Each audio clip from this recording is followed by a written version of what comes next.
Yama Munyamachama Kwaba Efa Emra Bedjem so on Adom TV live on DSTV channel 280, Go TV channel 119, Multi TV.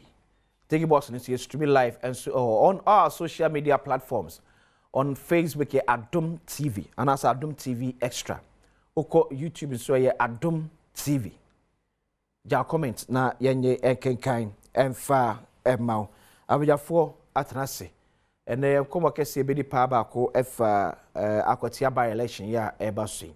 Seminole say Nana ya Jantua atanase presidential staffer at the office of the president, Dr. Kwabena Kukufu, and so your former executive director Edma Environmental Protection Authority. It's a nomado mo and Nana Boko de.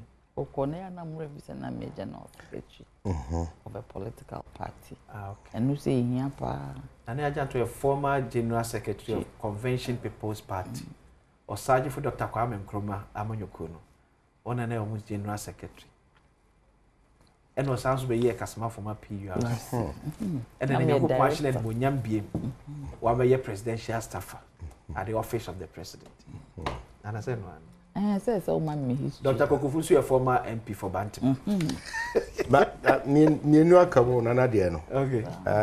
Former daughter of former president, Nana Danko Kupa. Oh, my. But I'm going to go to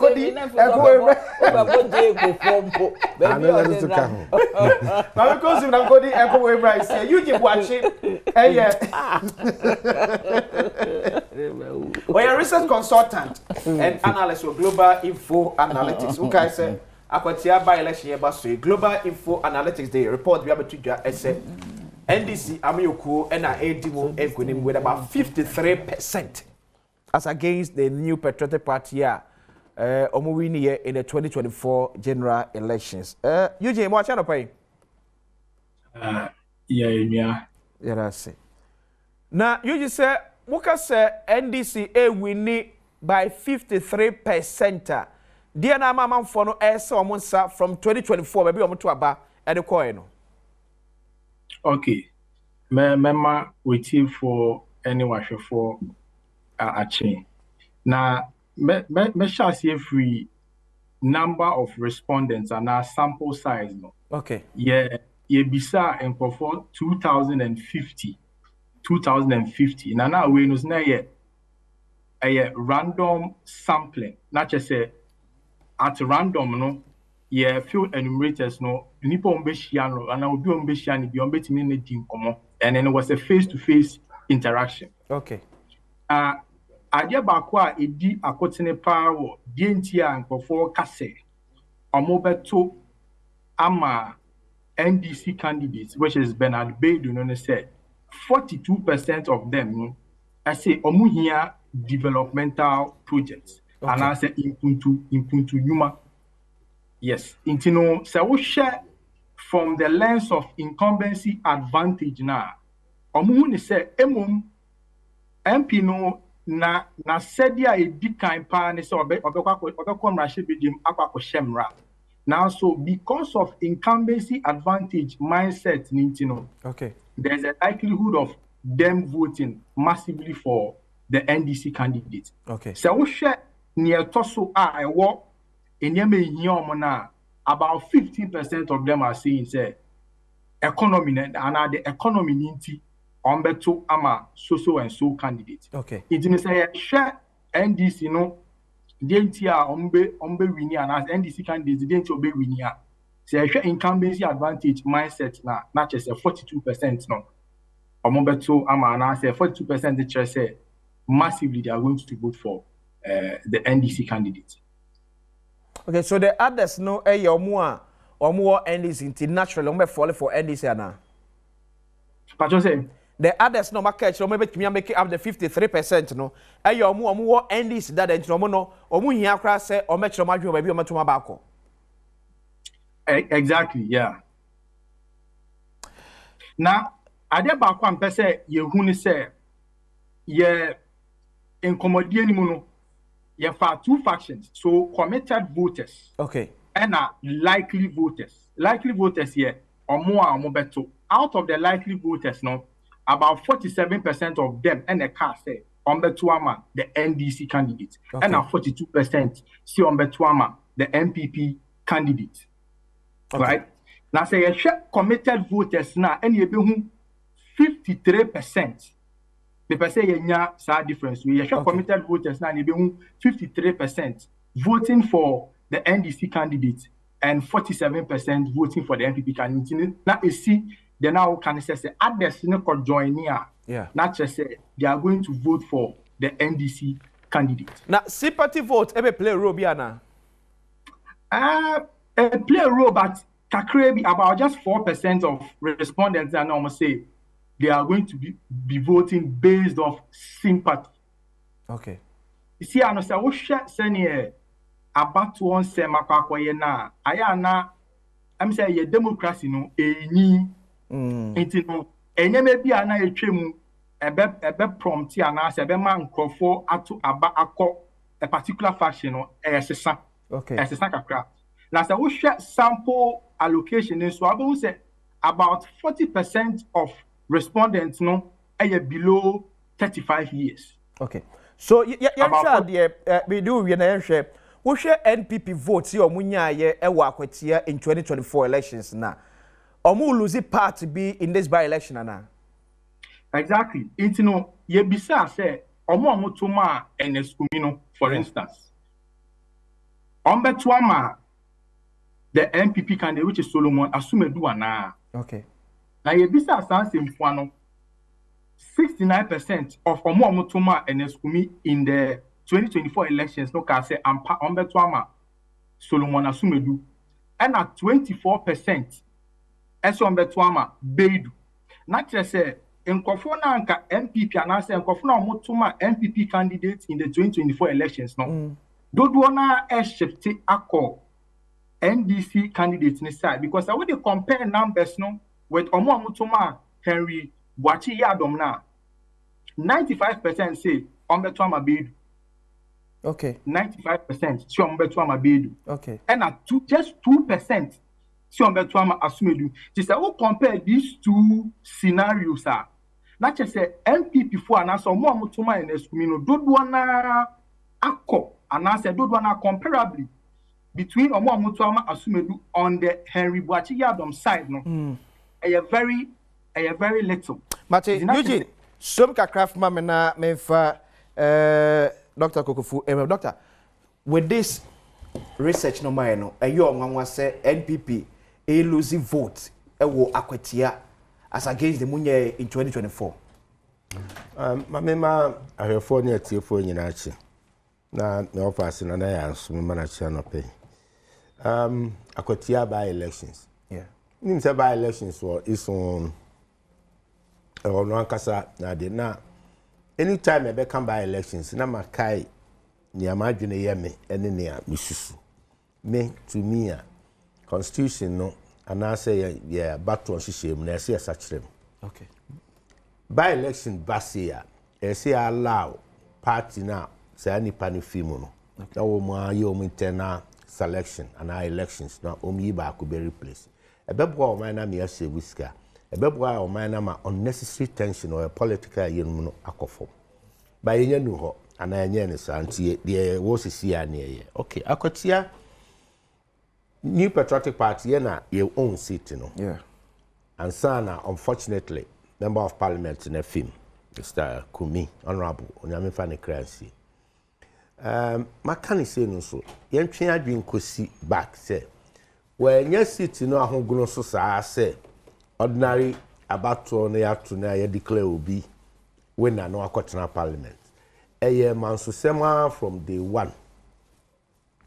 Indeed say jama court to cry kawiye ana court esigina ye bia onya ne fa ahodie kakra bi no anche na ofiri mu na there was an issue you're citing for contempt SSA and High Court or Kofuru are committing it to prison custody. Okay. A sentence and it's just a pa. At one point, it's just a parliament crowd now as a sorry free ho. Now quickly on the lawyers couldn't come. So say Supreme Court a quasi High Court verdict. And it has never been easy for the young man to say or the corner crutch. I don't see, and you remember, say the seat in Akwatia seat, dear than Chichia from lawyer Baba Jamal, Amase, and all those things now. Into Akwatia seat, and yet BBBA, Ubiti don't say so. I can't see you say I own it and I have it. But will you be surprised if NDP lose here? No, maybe I'm coming there.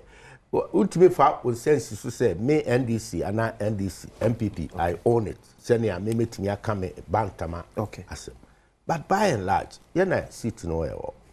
Anna Akoban say, Anya Shimpu. I entreat the people of Akwatia. Say at this crucial moment, a branch na utun who see us obesum or mine or sum Akwatia for.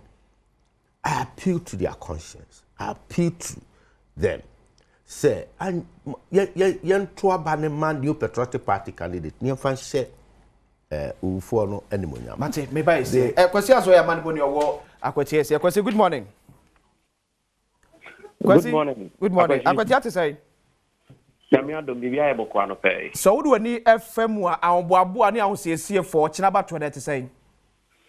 Me da say, yan sha see free approach for ahonboabo aso. Okay. Ube pie mu wa Akwatia approach for ama yaso ate say wo mo de nipa pempeman kuma 5,500 and eba Akwatia by elections yi.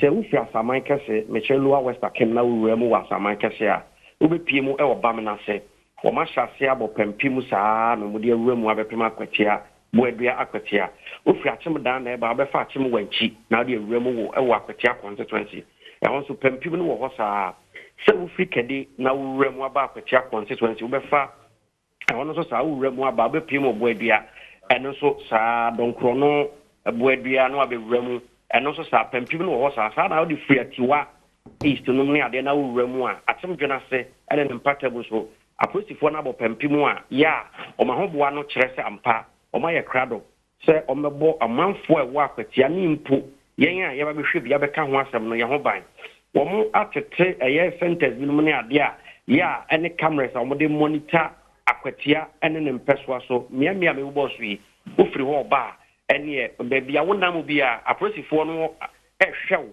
o police station wo mo cameras ni mu a enya asem ketwa kwa na eni kankasa impo wo mo a wo mo nam Akwatia boadua dwenase topreman ya wo mu di dwanyina aposifo no te wa wo mo monitor ba bia me no ka say wo mo so wo ma ye no 9 zones a ya wo mo monitor enti no fa no se bambo ho nsem de eni kapa na wo ko be mo bo before I move you the next one. One who say asoja for ewo kronim. Awasi? Kwasi? Oh. Oh, Kwasi. Kwasi? Yes.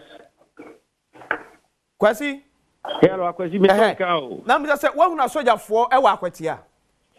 Me hu asoja for Akwatia. Me hu asoja for kakra e wa Akwatia. Oma shan ni bi me hu oma shan ni bi wa Akwatia. Enana nsa me hu bi. Enran so me hu kakra e wo ho a na wo mo e de omo shan ni na mu kakra e wo ho. Asoja for me ka asrafo nso e wo ho pa. Omo nso e boa e wo ho na aposifo mo ya so te se asrafo no. Anya se oma be hwehwe obi na mo mo hia wo mo a wo mo de omo e ko ba bia na so mo ba bi foforo mo hia wo mo a ana me fra asrafo no aba aba beboa wo mujubedi a wo mudie na nya sa asrafo no sabi wo no ma bebo ban ho da bi nimom na prosifo hia wo ma no mo de om beba okay akwatiafo ahomboaboa for chinaba 20 say o ma ready so beto aba o hwe o manfo a wa akwatia o ma ye krado so beto aba ye sha se fidwena se ebesi abesi topreman oni amanfo kasa broni be kasa iga obia wa ne ho pre no se ebreni ndu na onkonkoto na basan se omugidi se efuntu ya de hu hia wo mo ena obi a wo munni no e wo mrahye bedwafie no so ha wo papa ene awareness kumi wuo no so ha adwene nti no omo ho pre wo mo se eyenye ne ntentam na abato ne mra efa no NDC MPP ene impo wo mo a ya wo munni amanyoko bia nanso wo mu ehwehwe mu ahu amanyoko a omo to abo no ehwe omo ani ano mato omo mfanye floating voters no omo nyina nso kire se omo ye krado so omo to omo ntia ho boade de e wo so me no ka say the electoral commission the ballot box no be si osisi a Akwatia for beto santen akoto aba e wo ho a enya se kwa si aso ya mani boni owo Akwatia so mamisa Eugene say wo hwe mo research na mo ye na is it likely say voter turnout ebe kosro for Akwatia by election? Yes, voter turnout between Akosho because send yankofo pe say omo etuma obi obebom impuntum injuma and I say member development Akosho in say wo share no a wo say omo ho kika e wosro yes omo ho kika wosro pa okay but you better so be so nya break one pay so me da wase nana obo mi din katai Akwatia mu ana enyehu ni hu ne anope me fanchia mu ahwefo ame fanchia magana fo nya na me nchia me ofa na me nim so ye musician no lumba wuyi anza na me hu of our many parts nessa Akwatia dey say bibia e boko me I'm pleased with the number of police personnel akoguo okay any soldier for me a calculation na 119 polling stations. I don't think that's see ma yehu dia akoso 2020 2024 I was so west gone by election. And it say nobody should die and I say it will be free because of an election. Into Mattis and Crawford case so a police for no doors so be to maintain the peace not to ensure that there is discipline. Okay. Do be able to turn up pepe. Into no Akwatia de enyehu bibia enyehu Akwatia. MPP for no say Akwatia for na hu say aba aman friend say aban papa aba o mahu ehun sunsun so o mahu say na ga na siko nti no enyehu NDC dey so on befa NDC will take the seat by all means nipa ba kwa wo ye polls ame eye de bia me mfa ni agro Musa Dankwa okay Musa Dankwa be Afro barometer for so me so mo so abe nti na we clear cut and adwuma so na me mate ne ayi Ben ade wo GIG me na ye masters oh okay nti no me de once o ye me mate ne de odoko odom bibi ni ho a ebe ye is NDC no one credit ne bia ma support him and no kwa me no ka ho but the NDC no one so ka ho and the fact so say because you ko ba bi na CPP for anko definitely me support to NDC oh okay okay the CPP for ni ho a say we call election as a CPP ni mu a yes I say available option enya dia me support MPP say na ewunim ni biade ni ho be mama kwa akodi MPP fu echi ene dia ye clear me of akrate ase this say be a candidate near me say ene dia ene onako oh ene dia but when ya makato o me nya ka say me we say CPP ankom na NDC ba ene dia ayi no me classmates and a science NDC die ene dia ho ana me de masem beko but the yen say untu bi ho unti unya vote the good thing is the people of Akwatia Manuel Sipo na okay I think say the people of Akwatia be hu papa na o no cry emotional black emotional I agree no but I'm not propaganda yo mate but the truth is you soon near buying as Ghana for no ye near me do bredia obi tunu hu si ho man say osom ye na oboaye ana osom o man na say ekoba say ofiri mu ana bibi sa wa adwuma ye mu a hwe na anu ya menkai atiefo ne ahwefo ya na anu ya atorenchem kase to me obi apa ne political party ntumagu o ana ye nyina de adwen kro ne akomakro esun ye nuanom indeed ya bompa say never again say ebitu ebiem asomai enuti ye suni ye buy as Ghanaians no ye was a humobro no ye show be pain the kai papa time a friend is say the late president professor yes the day na me friend no na me studio say I was so down I couldn't compliment me any program so we had to stop and you nyina call a bansa who say who Ghana sunu who nyame tibia no because it can happen to anybody at any time. This are two near let's say two nti omobeka so mbehye crash na nyam but so we share na info analytics for air kan ya Luis as say majority of the voters no say NDC na power so e be better so omode NDC MP beko no wetimi aben the president aprempunto e dia momo we enye a serious play on NPP say because the party no power there then certainly it will be easy for Mpuntu open in sabetimi aka. Well, o party or power incumbency or near mienu. One, ubetimi use intimidation. They are intimidate voters. Okay. Not necessarily say be a woman free woman pen simply because you are in power. That is one. Two, ubetimi use inducement. Okay. Ya be we amamo, ya be we like sikafem. Yes, ya be prepare even in Mpuntu okra. Ya be prepare ho. Ah, na se ati o memu ha between NDC and MPP. MPP were Abamu and this were Abamu. The TV acquire na Jonam ne Adina simply because by election they have votes. Those are the tactics we'll be using.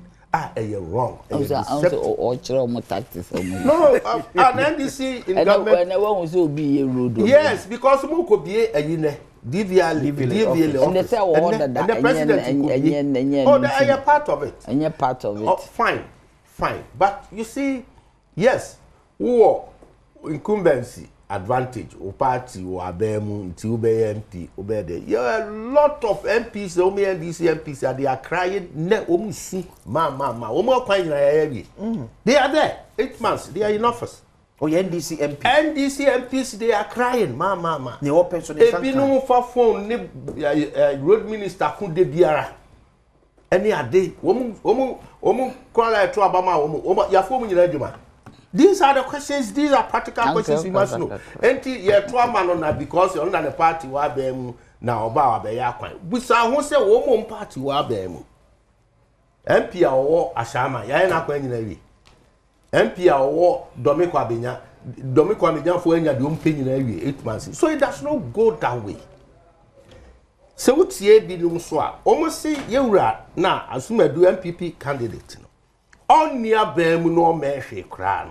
Then sanu adwuma any odo a wo ma amanfo or create jobs employment and the youth of Ghana. We know be a campaign no pay an. Your campaign me church maybe channel so because wakasa ache. But me church on there maybe ma onya awe. I crash also meant to about ho nti o chire mi mu kure nkosi ba bia. Crash no mabunu na so no mu wo. O mabunu ya do mo ya ade o. Mabunu na so no mu chire say wa create adwuma employment ni ade or you closer to the people. And then onye kika onye senye say yi no candidate ya. E be den so betenenka. So enti o ye indigenous or ye so closely knitted with them. Yes, the polls and all these things. By close of day tomorrow, Bunse na because idea there daho we live to see. Ben wonu ye kromani obi anim no ye adwuma but the point is your classmates. But and the me kwa there no there topping. But the point is that akwetiafo na hu say MPP nye party so do wo hodom. Because MPP jina ho ti se mo anka sa anka de wunim twede ekoso wo mo party nti efe na when the person ade atete apansa mo de no dom woni omo ho dom anka o kasa man 2017 na NDC na chese na wo mo ho na edine ma wo me ba uncle asema ye king twebo party de ekọ wa wunim se nkoyi nti ade enkoyi no ade nti na se obi de no kokodom ade enkoyi otimase omunim se omu akwatiafo aba be hu se esu nim faso se omu de omu aba be dom MPP nti media me kasa akwatiafo omu nto abama NDC candidate no onu betimi aboa ama Mpuntu and we a very calm person very knowledgeable. As why learned colleague to say wa. And why Adom ne masters in PR. Inti no when you be a chess where you be keke. And ahobrasie on na lawyer mom NDC candidate na. Yeah, candidate. Na ochinchim ono ane client inside. Obi answer. Obi answer emotion me say Ernest or madam fo. Ne bia na make a chance on tonable. the politics na ye what you say no otimi ya like but na just on to no but enu nkyere se eno bi busa anopai se mo keka nsem bi te se de yi excellency ba omi ami nsem bi okeka nye o se ayi asem esi ye nti na ma na si wuye enu abi na ono so kan na another way anti na nti omo nto aba ma me ba sho kokko ye postmortem ene esi Akwatia enhu nsem ti na ma ne pressure ko so pressure nko so keke oti ase maybe call condition no it depends on how you even manage it as you grow you know when go school you say so how do you say specifically into omonto aba ma MPP into omo say sense ba omi a ogina ho na asem o kana ye ne de sa propaganda ni emotional blackmail we ye ne de ye ko competition bibi about nyina chese NDC be win ye din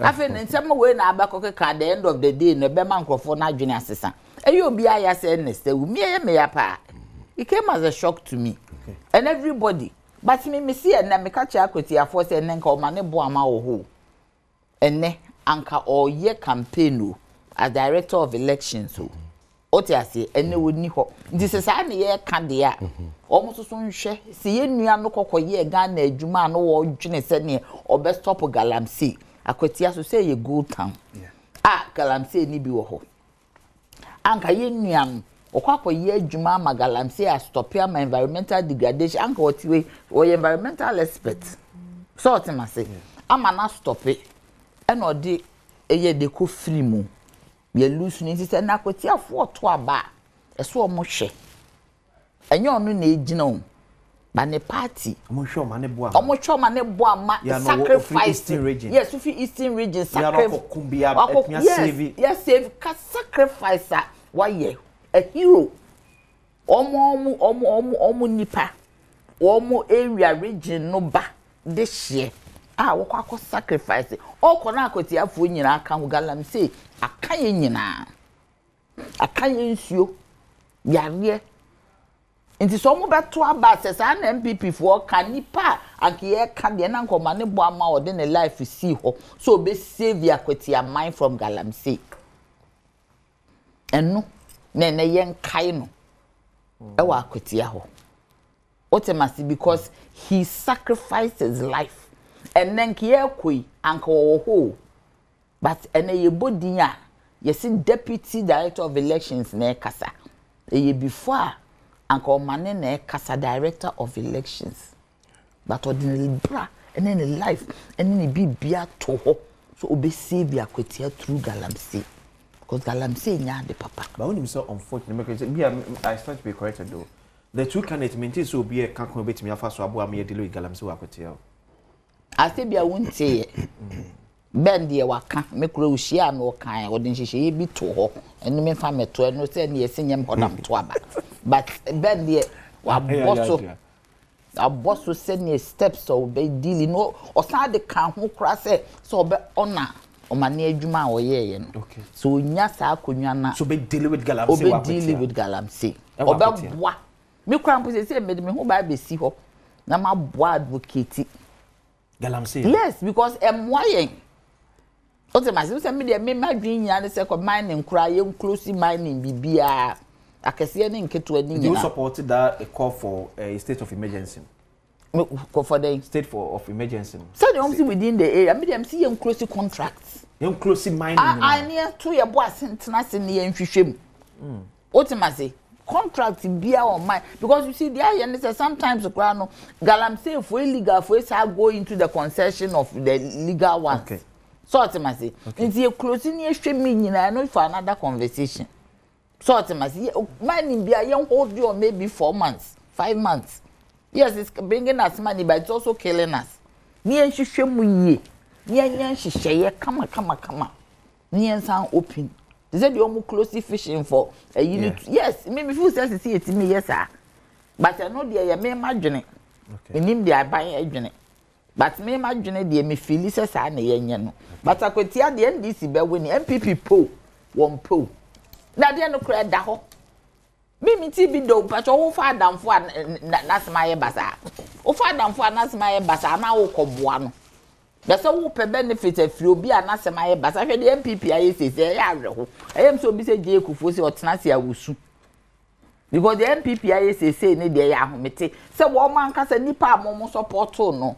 So Mama may president movie I must say cham who air can honsel. What's the same way be that? I want to make an honsel. Ah, and yet the Brian some more Becky Kai. So when you are not supported by Umia. Say no, man. Don't say no, man. Almost say, almost say, party no, who said maybe be a pepe. Say, can you partner San Cobio? Send can you for support and come the support no to us. Almost say, Chom who's all mobile standing no more buhuana. No be tiati omuntina, omukodi ba umiechana, they whip them in line. Amen, then maybe Nipako whip you omu in line in Pawentino. Woman decided some contest about me. It doesn't make sense. In this situation of confusion, doesn't make sense for Omam supported Dr. Baumia to contest him. Yeah, to contest him. It doesn't make sense. And it's not as if to uncontest you. He is contesting. So does it mean so being a force say almost uncle dinner chia now? Can also mean say no one mema. And American said being a force say woman. Maybe any patrone free hunting now they are free. Maybe another church almost say doesn't make sense to me. Because I mean, Ibrahim, me no let me do a cheer. Me do a cheer forever as long as who hear me support him. Say, and send me a TBS and support basis, say, what Brian on no ye finance or say, me call my own. So I must say, I do chum to supported the money, so say, me call my own. After Ken Obi and him say he was on his own. But these two people who were the base for your fairness and your leadership, and answer for your contest. Almost one more contest still. How is that? Who say betrayer now? Me who say be a hypocrisy be woman. I don't know what it is. It doesn't make sense. So obi or no na eko. And then also be contest. So there must be something fundamentally wrong with the MPP. But you see, me cry there. Opesa Akwatia asem ne be continue akofa we aba. But see Akwatia, see Akwatia. Fire carry because Akwatia dey mo lose Akwatia. We carry. New Patriotic Party will win Akwatia. There they share Ghana. Sa na mo ka 2024. Most mo be win 64%. Okay, Nana, so we say Akwatia, good morning. Please tell Nana Yajan to that if she wants Galamsey to stop. She should tell President Mama to declare state of emergency. David Kumi from Takwa. Good. Yeah, no. And now you see, one say Nanaka Ayibebre say political pluralism. The kind President Jericho for. After 6 months to general elections, and the campaign manager, whole campaign manager, Ujaye party Nuja the NDC. But he went on to win. And I know the yeah, I didn't say. Oh, free mu could be for when they within. Now within. Send on excessive pluralism. This is total confusion. Oh, why? After the elections, contesting internal elections. One casa supporters is who more contest. Oh no! Either they do not believe me who Brian video be was seeing the Pakron 7 constituencies to crowd and we need to be. It means they have lost confidence in Baumia and still no person of forcing them the Baumia sabet now almost because they have lost confidence. If they haven't lost confidence, why are they saying say he lost 7 regions? Mimi who video no say me boa. Tobo ne akwa primaries ni wie. That's all no na be winning. Ye presidential candidate. Who be Baumia na. Na fe ye di nkomo na na ye di. Who we so party no atete because I don't know how ho paye but it will never be. I don't know it is already be. Na your new leadership.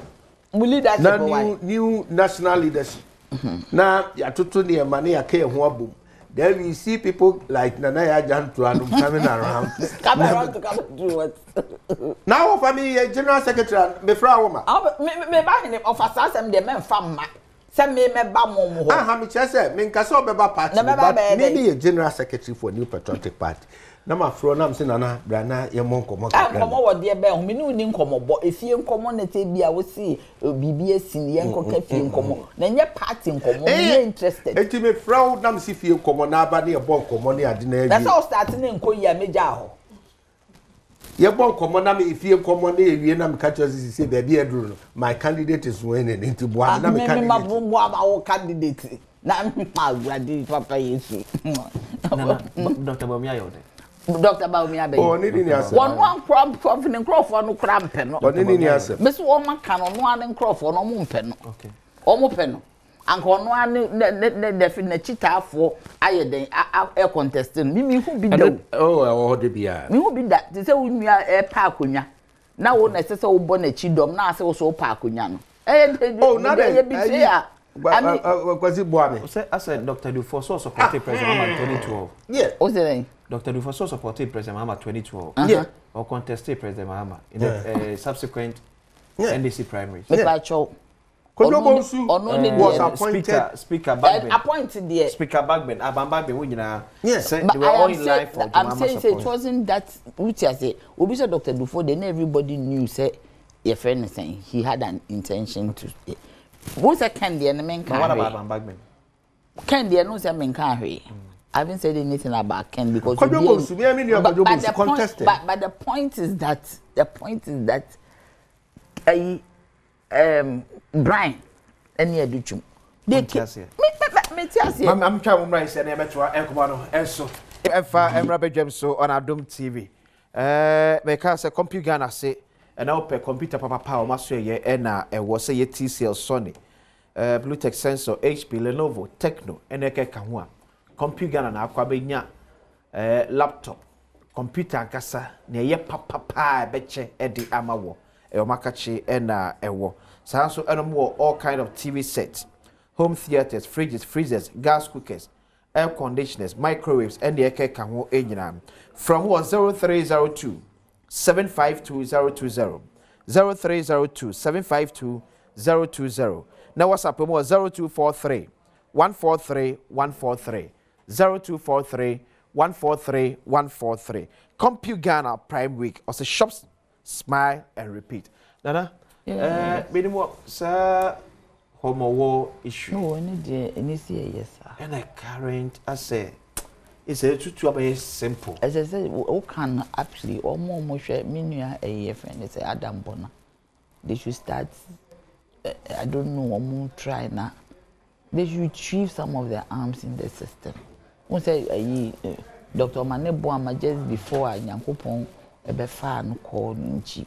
Or your press conference can say some arms agira a war military army ho na they are tracing it.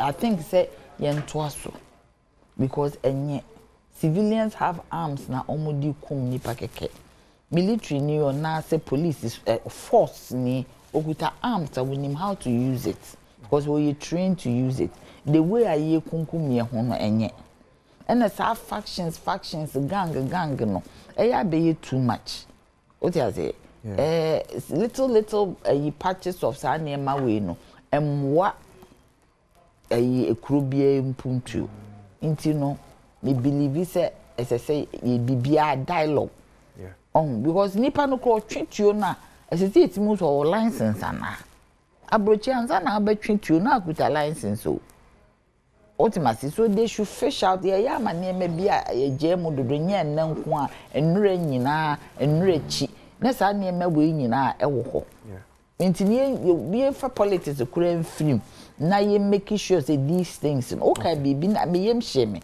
say panimo bi ka cho say Ghana wuwu a wawu kwa ultimately and you gave a trajectory of names o mawu aye hu achirasem intino as say oh say e bia yetimi na wusi ye ne list na ye start si ye nhwehwemu ne started nkrofo etutum a amanfo be ye scared kakra so ultimately na me do baby na death penalty ni ye yi na ye me ya death penalty yes because say nipa ne de ne be kokora na se ye nkunu kora it is a deterrent to some of these things because okoni ama life sentence na da wo so akun obi and kum ni bi so wo ho a e deliberate abroche se wo kun obi deliberately wo kun obi a wo mo fa ni agro wo wadwen wa fatuo di abo obi ipa miensa ahwere wo mo kwa just because ye festival of remembrance and thanksgiving so utiom ene teshi so ye kabo ma ye kum nipa 5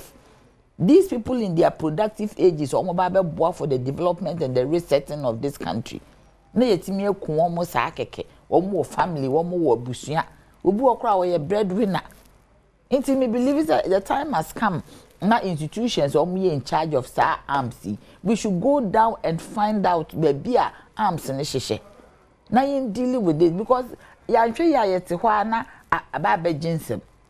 think say going for BB a koswa dialogue kasa de yen kasa me wo hu yenya ye nuafo yenya wo ukwa abroche sesi ya na ebusa so ofie wo kasa o ya santini ana ya chimni so ye Ghana so a udru airport kura na busa so ye Ghana no mde aka ho Kwame Nkrumah's Ghana what you say intino it means that we have a rallying point around the first president of Ghana Osajefo Dr. Kwame Nkrumah ebetimi ehu say na Ghana ono no bo Ghana si ho nkrofo bi nyi ntumu de ono no bo Ghana si ho inti necessary etimi hu say we are one people wo fatuo kunua de a so unua no kra adenti na yachi obi kra oye robber kra yes still say ye den be court we are guilty we are innocent till proven guilty but you taking the law into your hands now kun obi there Brian yes anya de papa eja Ono ye mranim ne am say bi mfi say ye legal system no and so etore bia say delay won ye ma bi ho dodo etina ma akwa say nipa no kra to radwen so ukunu kure konkosi hwe enkosi aga ya de be court up and down sa na obi echi na asam na akwa say anya foolish case ani ejeja ne sa neko violence, political violence. Violence a free politics mu neba. Political violence. Violence a free ahinsemu aneba. Enen sasisemu. Nti violence no several and sakra all domestic violence. Okay. But your society your system so profile national security. Insensibly the violence, the mabobosu nyina bia clearly it shows say a kosoro. Ewo me. Nti say a band the all kind now exercise didn't na ekosoro because e be anema e go akwan to fight ni ho papa as a state or as state. And as simple your system no legal na ade nyina aso twi kesi bi ho ayemnu na nkrofo ana. Na no Ablekumanov political violence yesi ebinum so be site the twem ayawaso south also north hefa maybe atwam ni ade send you treating nefa send you ayenefa like the election related violence now abano politically motivated send you ayenefa mati se won ya kire won Ablekumanov Ablekumanov ya di won asem ya fine no be 6,000 yes the 6,000 cities asotwen we nti se onia no obe 100,000 cities so ho a na uyimu 6,000 kotua sa afan ya it just say yes to also be 10 class still obetun atua. Maybe can we also look at charges na the ball omono? Yeah, so until make us a system no any ade. Ya dani bibia wo main politics. Okay. We are here kan your festival ho asem. Yes sir. Wo be hwe na group bi feel say abaya waba. Aban fufuro waba nti yen ye be no. Ana yen aban na abanti asese ye me ya ho so. Na fufuro aka na then the classes comes. Ubeko details in every violent situation. Na we are political traces political undertone. Na okay. Any the personalities and the people behind the perpetrators. When we decide man, and you for the town okay. And you for na on try near own and no near there say yantimi ampa hontama near shemu enuanom ne mpedifo akese a ebi ye lawyers ebi ye judges ebi ye hemfo ebi ye politicians ma menhwe adwuma bi Akwatia mra sesi I think one case party organizer okay Henry Nanabuachi raised some concerns be Nana B good morning Vinia boko there Swatche ere me say we won concern me ofa doctor komna Funka Michiano ojo organizer you know, you knew about it. Can you bomb me? I was on as well. Organizer one. videos be as wo share about sa police for a desert omo post omo eso share e ma bambo mu ye de e wa Akwatia enyina so ne de enra ena aproboya na mo ayebo enra apa sorry ayebo aprobo miana mitwa NDC okay na ohwa yura IGP ene yura Garba ono na ye Director General of Operations for Ghana Police Kase omode police 5,500 and about yeah enu mushia so mu kase they are fully prepared and well resourced into no omo Akwatia into na etwetwe so say from anopabe 7 a.m. Atwem be 10 a.m. there security checks omo mountain nyina no na police ni back oprenio na a major security lapse because at the Kuntia security checks na no is here nyina no mo brief yom ka so be mountain security check so bi ba nempu kwa no kuta eye weapon bi ni so kuta cramp na police ehwehwem enti atwehwe so ema mia no mitwa video my boy pini police impeding for omunyamfa anu yi bia samre we are not to one man intel be benye bia ne catch up because Omasha Bosse Akwatia is going to be one of the most peaceful by-elections ever. Now of Akwamna Kukufu Eka Ablukumanov Yenyini at the country. The 3 by-elections are Yehu from Kumewu to Ajusu to Asenno. Relatively, Nubiaba can say it was very peaceful. Until now, Ablukuma rerun of just 19 polling stations. So, not in the quiet Banasa. Ni more room being a and also I'm saying more for one who and even a social cry at the mouth. Okay. Now, I could just media. Yes, a brandy book, Marcia, or no classic a year police uniforms. But also, now the Dino at the police, yes, I saw me do Mujuma. So many Mujuma, you didn't but to say, how many uniform, police uniforms near them? Let me defect out the best shape for. So, Obiche, police uniform, the answer or bang. A year, baby, I had to about when you police in or a bamboo. It's why you must. It's yes, auntie, and say, Ubukura, a year fake uniforms, over 200 uniforms, so come say. Okay. And Canadians who could take over 100. Oh, crying, on Besso Mudura, a year Akwatia. The best Ghana Police Service. Already, Ankasan Ghana no, Yasum G, air perform. Now, no peace index by and some factor. Boko Ababe Bibia as in Senyuku. Now, no Gonjam Sono, Renia Kusio. And we are crazy the home worker and talk about Sabia Kusio. The best set Ghana Police, Omona internal security assurance and election security assurance. Okay. You want ever come with some. So far, Mejimia the presence of the police in the constituency, you know, and your back. Okay. However, these are the issues I want. Yaka. Okay. Say, and now the about cause problems be a year. Akwatia, maybe. Yaba, Sibe, Juma, and when you mentioned the campaigning in our baby, yeah, much in cook. Yeah, community engagement. Tenra, Topeman, Apenaman, Genasi, Sechukrum, Ukumeni, Kusi, Takrasi, Akwatia Kum, Buadua. Before I make Jamu Akono, there is this concern, meaning it's a party executive about bedroom anymore. Send Nanwa, and escumi 1 week. Ora Johnson is sitting getting pen for by some party for to show Moso Buomo. A beam with us up to now.